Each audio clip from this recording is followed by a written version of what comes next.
Heavy Bag Boxing TV. Y'all make sure you go sub up to my man Heavy Bag Boxing, man. Get your dumb ass in, hit this bag. The Heavy Bag Boxing TV. Y'all just go ahead and subscribe to Heavy Bag Boxing TV because he be lit on his channel. And Heavy Bag Boxing. Heavy Bag Boxing TV.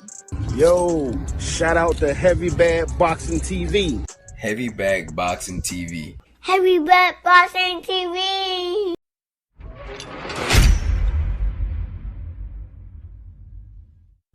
Oh, man.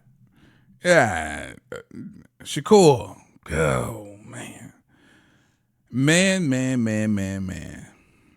Shakur Stevenson, Tank Davis, Devin Haney. These were the guys, right? This is who we're paying attention to the most at 135, even though Devin, this next fight, will be at 140, but he's holding on to those three belts and has made it clear that he's willing to move back to 35 to make big fights. And of course, we all felt like those big fights would be Shakur Stevenson and Tank Davis. And now it kind of feels like, just checking the temperature of the boxing community, that Shakur Stevenson may have eliminated himself. Let's talk about it. What up, YouTube? Big T.O. Heavy Bad Boxing TV, man. Get your goof ass in here, hit the bag, hit that like button for your boy. That helps the channel. You know, I appreciate that love. Shout out my gang, my bag hitters. Y'all know the count. Dang, Shakur. Now, a lot of people feel like, including Shakur Stevenson himself, feels like this was a bad performance.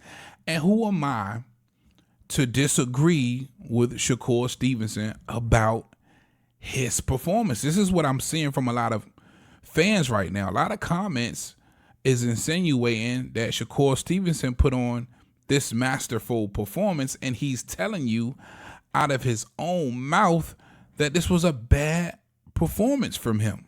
I ain't gonna make no excuses. It was a good fight. Just a bad performance and not my standard. If he's telling you this is a bad performance, hey, it's probably a bad performance. Now, did he do what he had to do to get this victory? Yeah. And I'm gonna put my stamp on this. This is gonna be a Heavy Bad Boxing saying. I don't want to hear y'all repeating this out there unless you rock with the channel heavy. In this fight, Shakur Stevenson, he said coming into this fight, he was fighting for himself. So he already told us without really telling us in the beginning that, you know, I'm not there to, please y'all. I'm there to get the victory and go. He's basically already told us that. But what you got to understand in the sport of boxing, you can fight to win all day for sure, but you also have to fight to put on a show. Why? Because you have fans there to see a show. And when there's no real show, that's a problem. Right? You can't, and this is the saying I'm going to rock with. You can't just fight to win. You have to fight to put on a show. Because at the end of the day, that's what is generating the money in the sport of boxing. People expecting a show.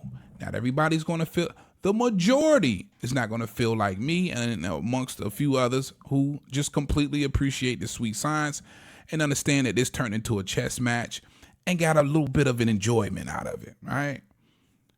That's not going to be the case for everybody. Let's just get that shit out the way. For the consensus, for the majority, it's horrible. And I think Shakur Stevenson understood that. That's why he feels like he had a bad performance. I ain't gonna make no excuses. It was a good fight.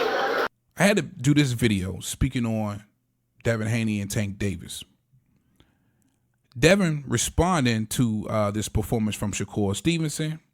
I don't know if you guys seen it yet, but I put it in my last video. And shout out my guy Punch Drunk who texted this over to me immediately.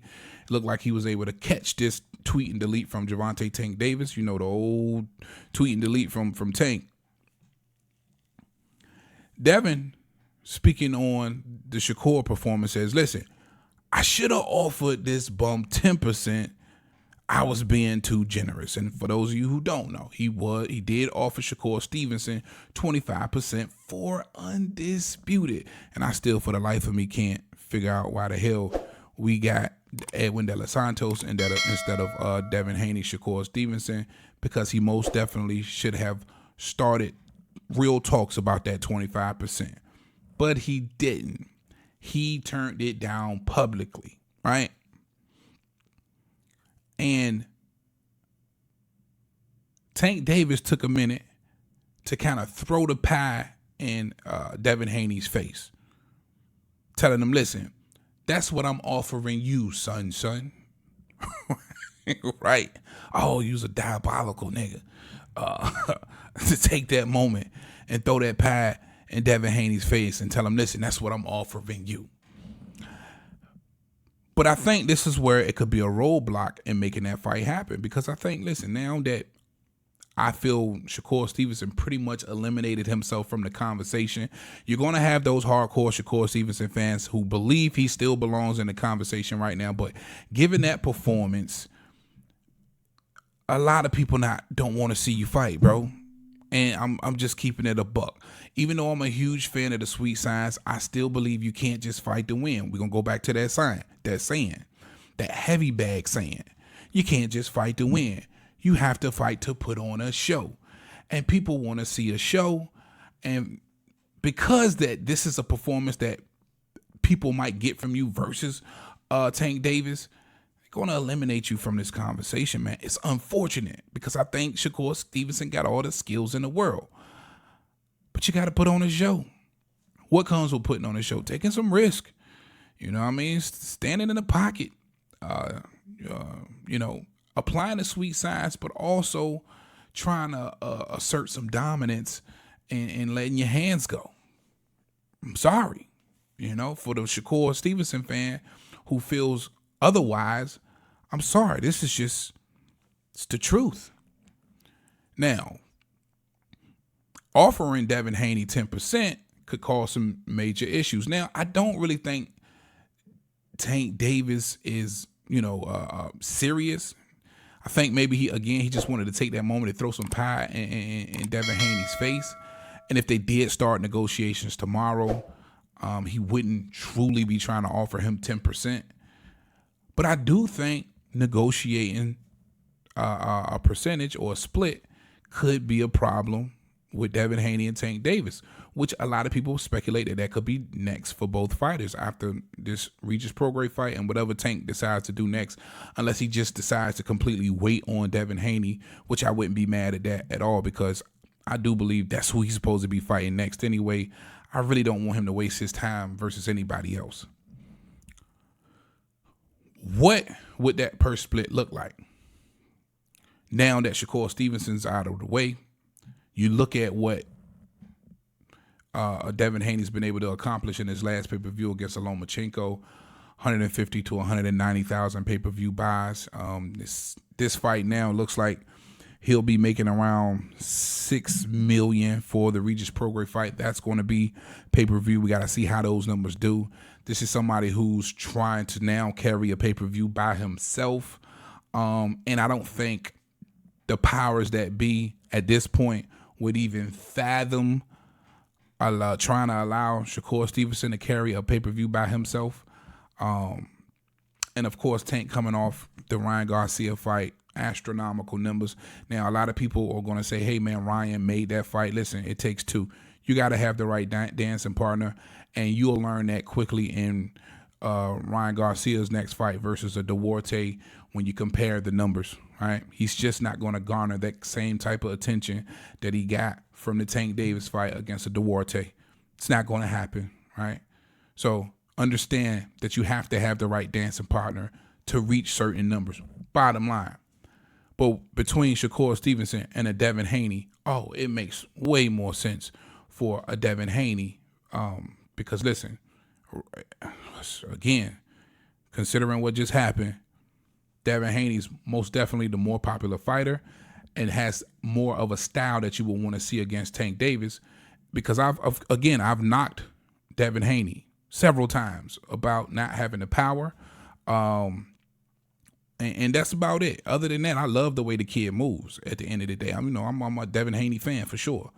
But he's been more willing to engage in the pocket with these guys. If you look at all of these fights, Linares, JoJo, Kambosos, now Lomachenko, people going to knock certain parts of his resume, which I still believe is better than the rest of these guys at 35, in my opinion. He's been willing to engage, right? You definitely haven't seen a performance like you just saw from Shakur Stevenson, from a Devin Haney as of recently. Bottom line. So what style looks more exciting for a Tank Davis? A Devin Haney. So once you put everything, when you consider all those things, if you're Tank Davis and you're really considering fighting Devin Haney and that's who you want next, you have to take all of that stuff into consideration and make sure you're giving the dude his fair split. Or even if you want to just say, hey, what's your highest payday? Is it the $6 million that he's about to make against Haney or whatever he made against Lomachenko? If he's willing to offer him that and whatever that split comes out to be, I wouldn't even be mad at that. You know what I'm saying? But that could potentially, and the only reason why I'm bringing this up because that could potentially set a roadblock in the negotiations between those two. With this little tweet, this is where it all starts, man. You know what I mean? You got to pay attention to what these guys saying for the most part. A lot of it is BS, of course. But sometimes, you know, the build up, the little details, it adds up and it adds in. Some of it you can kind of hang your hat on. But yeah, man, Shakur Stevenson, man. Tank Davis with the pie in the face of Devin Haney. Come on, not 10%. Because, you know, fans going to see that and run with it. It's got to be more than that. But I do believe that fight's got to be next. And I do believe Shakur Stevenson may have eliminated himself from that conversation. You guys let me know what you think in the comment section. Matter of fact, let me know what you think that split should be, that purse split between Tank Davidson and Devin Haney should be in the comment section. That's all I got for y'all on this one, man. Big T.O. Heavy Bag. I'm out of here. Talk to him, Roger. Most motherfuckers don't know shit about boxing.